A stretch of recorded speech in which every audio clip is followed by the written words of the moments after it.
everybody. Welcome to the Oldish. I'm sorry we're a bit delayed today. Technology, it only works when it works. Hopefully, it will keep us on track today. Anyway, welcome to the Oldish. My name is Karen, and I am your host as always. I am happy to be here with you. To those of you who are new, welcome. To those of you who have been with us before, welcome back. Always glad to have you back. Today we're going to talk about two different topics because one of them sort of happened late yesterday, and I didn't want it to wait another week before I spoke to you. That topic has to do with false information that is circulating on the internet with regard to COVID, and I want to be able to tell you what to watch for and give you some tools to assess what's true from what's not. The other thing I want to talk about is shopping locally, because whether you like it or not, it's mid-August, which means the holiday season's coming. Anyway, we'll talk about that in a moment. Right now, what I want to show you is an article that we posted on the Oldish this morning, but I was aware of the content yesterday. You can read that article right here on the crawl, theoldish.com, if you want to have a look at it. When we're done talking and when the show is done, you want to go back and review it or access the links. That's where you'll be able to find it. So let me show you the article itself. It's this one. I just love this picture. Pinocchio, how COVID-19 myths cause harm. I just saw an article a few days ago, and it was about a gentleman who either thought he had COVID or had been diagnosed. I'm unclear about that. But in order to rid himself of it, he drank hand sanitizer. Now, this is not the first time we've heard about this sort of thing, but it just breaks my heart. It just absolutely breaks my heart to find out when people are reading these myths and they actually believe them. So let's take a look at this article here. And you can, as I said, read it. This was a study that was published in the American Journal of Tropical Medicine and Hygiene. And they found that the spread of false and misleading information around coronavirus had led to death and injuries. So of the 2,311 reports of conspiracy theories, rumors, and stigmas circulated in 87 countries, imagine 87 countries, 24% were related to illness, 21% to control measures, and 19% to treatments and cures. Now, this is where this is happening. Now, just because they only found 2,311 reports, that doesn't mean that that's all that's out there. That means that that's the number they studied. So I think it's probably a little bit more accurate to look at the percentages of information that are out there related to false information. This is deadly. I mean, this is no joke. When people rely on information about their health from unreliable sources, there is potential for serious implications. You should always check it out. People get very anxious these days about all of this kind of health-related information. Completely understand, but just take a breath. Take a breath and check it out. We've got some links for you here. Now you can, if you have a membership to the Oldish, it's free. But one of the benefits of having a membership where you log in is that you can save articles to your library. Highly suggest you do that, and highly suggest that this article be one of them. It's just down here. Once you log in, you click it and it's in your library, and then you access it from the toolkit, My Library. You can go there and find all the articles that you have saved. But here are some ways to check it out. Check any information out that you see. Factcheck.org. I'm finding that one a very reliable one these past few months. Snopes has been around forever, and it is just this old reliable workhorse that you can always count on. It will tell you if the information is true, false, or some combination of fact and fiction, which can also be true. You can learn more down here. This is a link to the Centers for Disease Control and Prevention right here, and it is helping you sort out fact from fiction as well.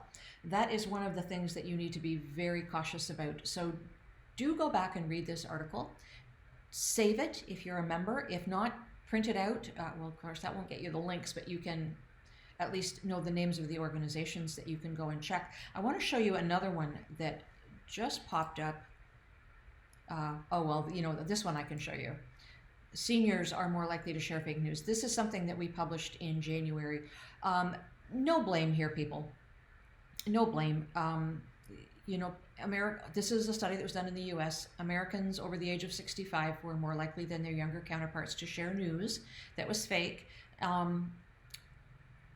No blame, no judgment. I think that we are not native internet users. This is something that came along later in our life, and we were used to getting our information from reliable sources. We were used to turning on, Knowlton Nash in Canada or Walter Cronkite in the US, and newspapers were not conglomerates. You could rely on them a lot more. It is so difficult to tell what is real and what is fake anymore these days, and it's just something that you really have to be careful of. Now, here's one that popped up just this morning. I'll share with you. This one here. It was on CNN. This literally popped up this morning just as I was sort of gathering things together to go on the air. This fellow, Anderson Cooper, is interviewing him. And it's the guy that owns My Pillow. Now, there's a little bit of the interview here, and you'll find out some interesting stuff about him, but he is swearing. He's bought into a company that claims that oleandrin is a potential therapeutic for coronavirus. Oleandrin comes from the oleander plant, and as Anderson Cooper is pointing out during this interview that you can read, there have been no scientific studies on this. Follow the science. It is so important, and I know that there are some political circles in different spots all over the world, so not criticizing just one country, but in all spots all over the world that are politicizing COVID. And if the science doesn't agree with the narrative they want to put forward, let's put it that way, then they push the science down. But the scientists aren't politicians. Science is always evolving, and that's what science should do. If you see one report on a given subject one week and you see something that is a little bit more advanced in a couple of weeks, that's science doing what it should be doing. So, pay attention to that. Please don't be so quick to panic or get anxious around health reports. All right? Just check them out on those sites. Go to that article. Check the links, save the article, however you have to do it, but do check things out, okay? Now then, let's just turn on to something else. It is mid-August, and we're in my kitchen because we're going to talk a little bit about food, not too much, but a little bit, and I wanted to change up the view.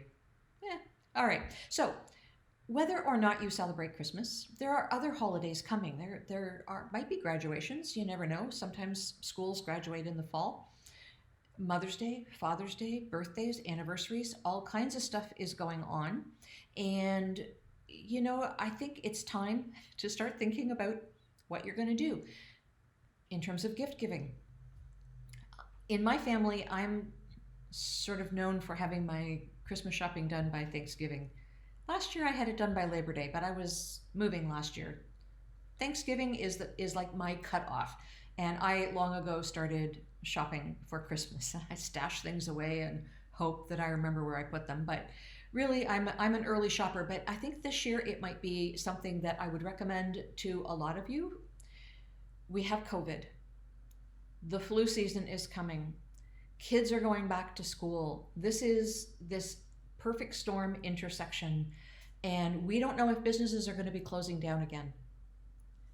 And it's different for every province and every state and every country. Let's hope we can all use the tools that we have at our disposal and avoid that. But if worse comes to worse and we do have to shut down again, you might find yourself in a pinch for shopping for any and all of these kinds of occasions. So I just want to go through some things for you.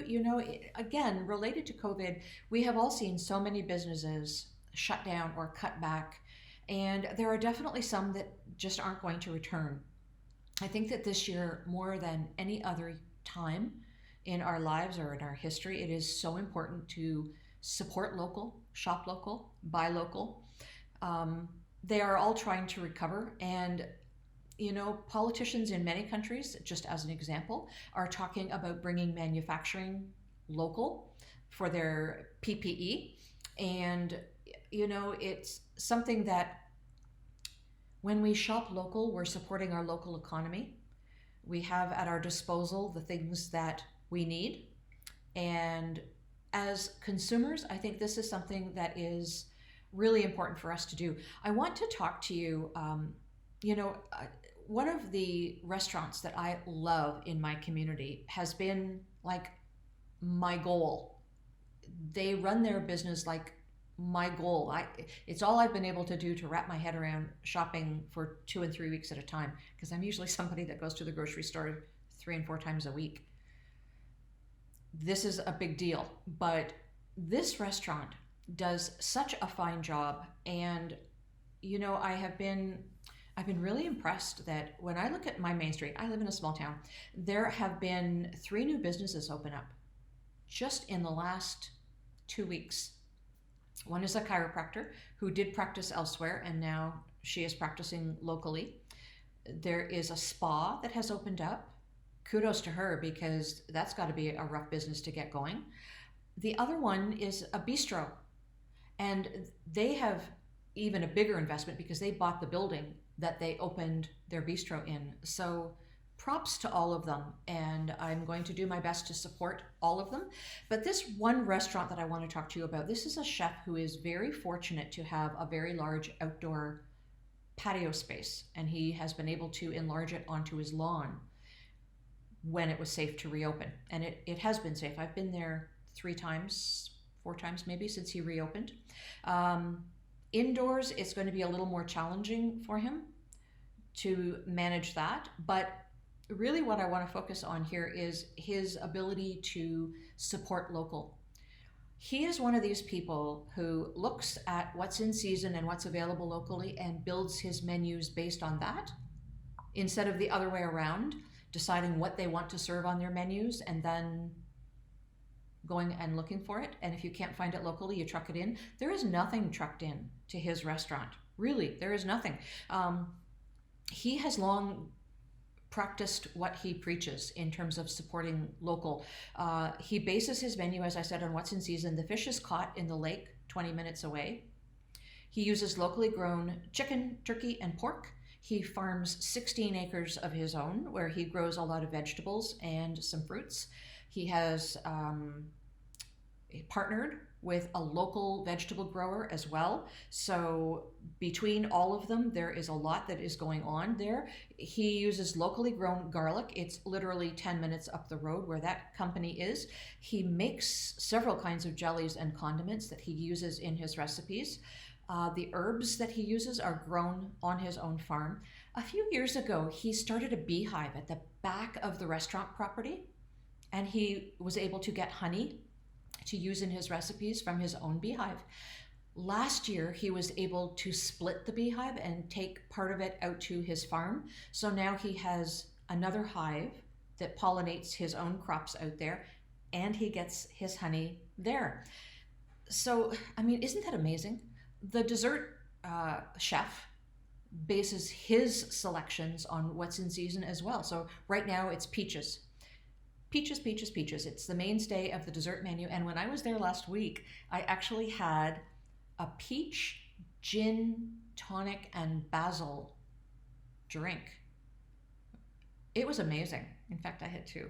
It was really, really good. So, they do their best. We have local wineries and breweries in the area as well. So you'll find those beverages reflected on their menu as well. Friday nights, he hires local talent to come and serenade the diners. The chef and his vegetable growing partner run a farmer's market outside of the restaurant a couple of days every week. And on the back of the menu, the regular menu in regular times, not now, is a whole list. It's an entire page of all of the vendors that he uses, so that his patrons will be encouraged to use products from those vendors. That is a real commitment to consuming local. It's a bit harder for the local grocery stores because they are so regulated by corporate head offices, but they do their best to carry local products. I know I can find turkey burgers there from the local turkey farm. I can find all of those garlic products, and I can find local corn there as well. A couple of weeks ago, I read on Facebook a story about this builder, he's a contractor, and we have two building slash hardware stores in town. He went to the one to buy what was required for whatever the job was he was doing, and he looked at the labels. I guess just all this talk about buy local, shop local. He looked at the labels, and everything was manufactured overseas. So he got back in his truck and he went to the other store and noticed that the items that he wanted could be had with stickers on them that said made in Canada. So he purchased everything there. So, it doesn't matter what country you are from. I would encourage you, because I know we have viewers in the UK, we have viewers in Australia, the US, Canada, France, Africa. We have viewers from all over. The same theory applies. Look at the labels. And if you can buy something that is manufactured in your own region or country, always a good thing. As we come up on Christmas, and we look at things that are maybe more gifty, clothing is a really tough one. It is tough, but if we curb our impulses and we do a bit of research, there are some really great manufacturers and retailers in our own countries. And I think that a little bit of looking around, I did some looking around on Instagram and on Etsy, and there are actually a lot of Canadian retailers and manufacturers to draw from. There should be no need for me to shop outside of my country. And I'm sure, again, I'm not dissing any country, I'm sure you can find the same thing in your country. Your retailers and manufacturers are in the same position as ours here in Canada. So I would suggest that you take a really good look at the businesses that are in your local area, in your regional area, and in your country, and consider supporting them as we head toward the Christmas season. I know that we can't always find exactly what we need, so don't feel guilty if you can't. Find what you need to the best of your ability, and if you absolutely need it and have to get it from somewhere else, then of course you will. Of course you will. But, this is maybe a good time to look at what is available locally, just like that restaurateur does, and wonder if that item is something we could gift to somebody, that somebody on our list would appreciate. I see a bunch of comments here, so I'm going to turn to these. Govila, hi! Warm wishes to you from the UK. I hope you are doing well. Govila is one of our regular viewers, and I'm always so happy to see her here. Dilshan, hi! I don't believe I've seen you here before, or at least not in a broadcast. Please read the comments. Yes, I'm reading the comments. That's good. And where is what? So that we can... Oh, haters. It's in Dashwood, Ontario. Do you know... I don't know where you're from. Whereabouts are you from, Anne? I'm in my kitchen, so I can look in my freezer. I can show you. Let me just get this out. Haters Turkey Burgers. There we go. Cranberry and spinach. Oh, it's over here, other side. Cranberry and spinach is my favorite kind. That is, let me just pop this off there. You can see it. Haters Turkey Burgers. It is a farm that is local to where I live, and I'll tell you, those burgers are really good. They come in plain and lightly seasoned and cranberry and spinach, but they make so many other products as well. And if you are in Ontario, you might be able to find them in your grocery store. Okay, and Kovila, yes, always buy local produce. There are a lot of farms where I live. Yes, excellent. We did a survey on the Aging in Place private group, which is our Facebook private group. Did a survey back in July about whether people are able to grow their vegetables more, or if they sort of half eat what they grow and have to buy things, or if they buy some of those prepared meals, Hello Fresh and Diners, Dasher, I'm not sure the names of all of them. The boxed meals, you know, where you get a kit essentially where everything is prepared and you really just have to cook it up, no measuring required. There was, I think, one response that individual used that, but most people were able to do either half and half, or they were able to buy exclusively locally. So, you know, I think we're doing really pretty well with that. I do. I feel like people are making an effort, but I'm very concerned about things getting shut down again. I really am, and the businesses were hurting after the first time, and they are going to hurt even worse. So if we can support them and, you know, do ourselves a favor and get some Christmas shopping or holiday shopping, whatever holidays are coming up on your calendar, get it done ahead of time and put just a little bit more thought into it, I think we can do a better job of supporting our local retailers than what we're doing now. And I know that some of you are doing a wonderful job. I am doing my best and trying, but I am going to commit to trying to do better as well. And maybe some of my family will find some local products under their tree. I have a pic of my daughter, 35 years. Yes. So you are local in the area.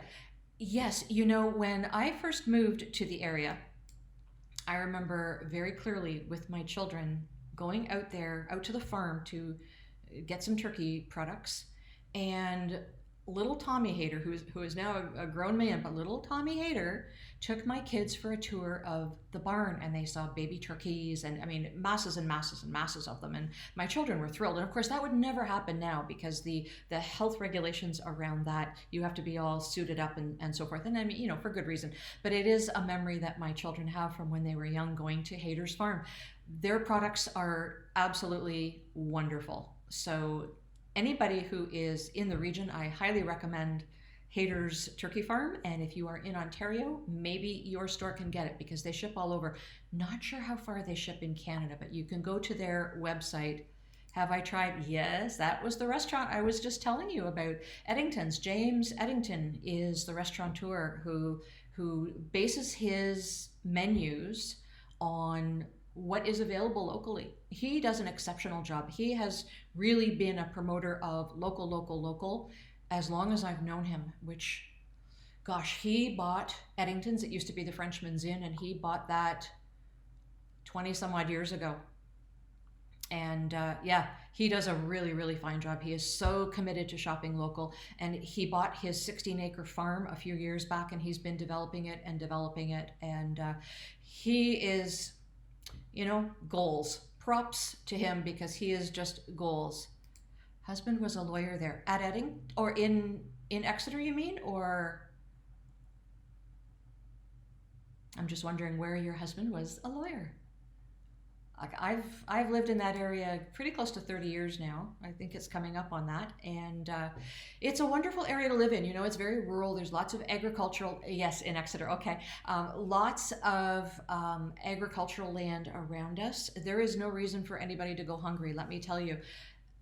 So, you know, why the first thought is to go to the grocery store and buy something that gets trucked in from faraway places is, you know, I guess it's convenience. We can all just do a better job. So anyway, as I say, Christmas is coming, so please, please, please support local. And as we talked about in the top of our show, please do be very careful with the information that you read that is health oriented.